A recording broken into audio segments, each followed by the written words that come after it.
I'm pretty sure that continuing to expose myself to this much heads-on and flying trains is probably a violation of the Geneva Convention.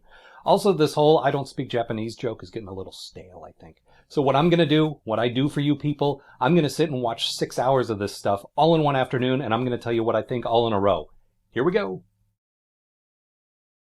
One of the Headmasters doesn't go on the mission to the battle for the defense of the false planet, presumably for reasons of grammatical solidarity, so he gets stuck on the team with Daniel, Wheelie, and RC. But then he learns some kind of valuable lesson so he never has to endure that living hell again. Also, there's a robot puppy of some kind. Shouldn't they have been trying to do that for 20 weeks now? Daniel is taken hostage at knife point by some jackasses on a planet somewhere. The Decepticons team up with the planet's corrupt ruling class, and there are a lot of corpses. And another puppy, whom Daniel watches die on a table. Friendship? I don't want to watch a show about giant robots in a space war to see friendship. The flying train meets a pink warrior chick on a giant bird who leads them to her magic village under the waterfall. I think Daniel and Wheelie might both be in love with her, which just raises more questions than it answers.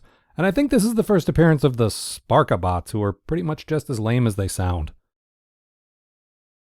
The Decepticon clones, Pounce and Wingspan, show up with half a skull pendant thing, probably a treasure map or something. And the Autobot clones, Fastlane and Cloudraker, that's Raker, have the other half. And they find a pirate ship in space, a literal ship with sails. Something happens with a temple and a thing that can destroy the Earth, and Daniel shoots Soundwave, which frankly is bullshit. Geez, spoilers. For what should be a super eventful episode, very little happens in this one. I mean, yeah, Ultra Magnus dies, but not in a way that merits the 2 exclamation points that were on my old videotape labels.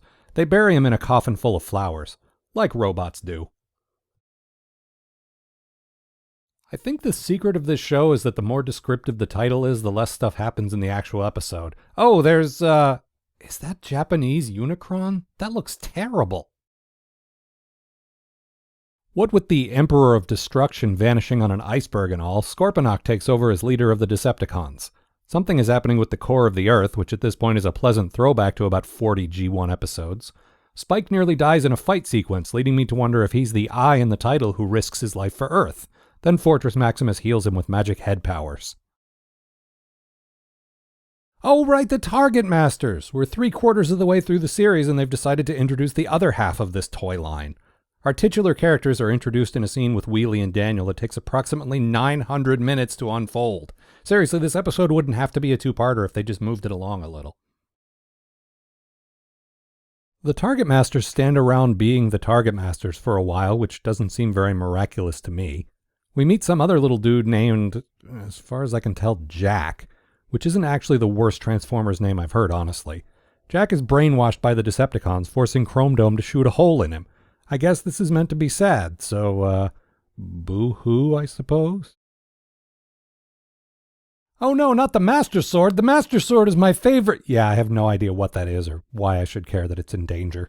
This is the episode where we learn that Daniel has to vacuum Autobot headquarters, presumably as revenge for all the Roombas that humanity has enslaved. Also, Wheelie is taken hostage, which, amazingly, has never happened before. Apparently he's being ransomed for a giant diskette, lest we forget that this is 1988. Oh, and we meet the Duocons, who are like 2 halves of a Decepticon that combine into one, which is about as cool as it sounds.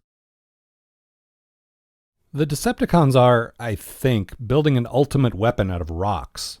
I can only assume this is the Zarak shield, and it's going to somehow turn the tide. That's kind of a strange operation to suddenly be considering. I think I may have fallen asleep during this one, but I'm pretty sure they didn't destroy any Decepticons, much less all of them.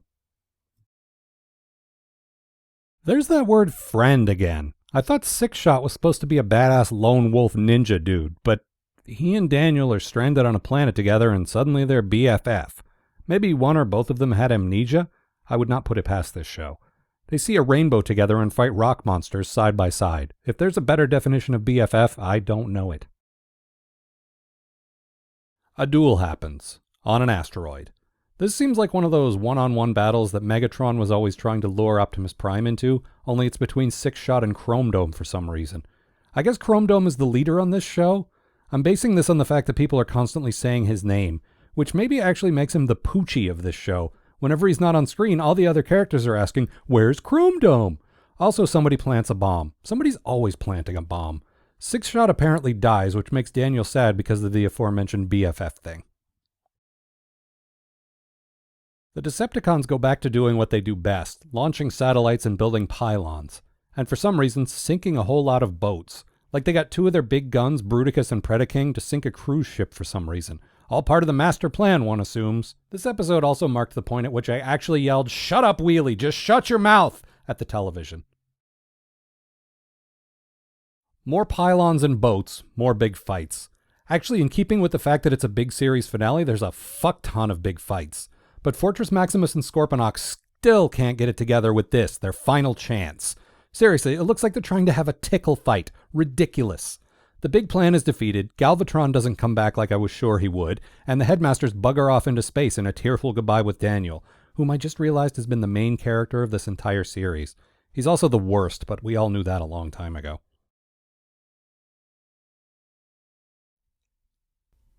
So there you have it. 35 episodes of modestly batshit insanity. I want real batshit. You guys know me. You know what I like.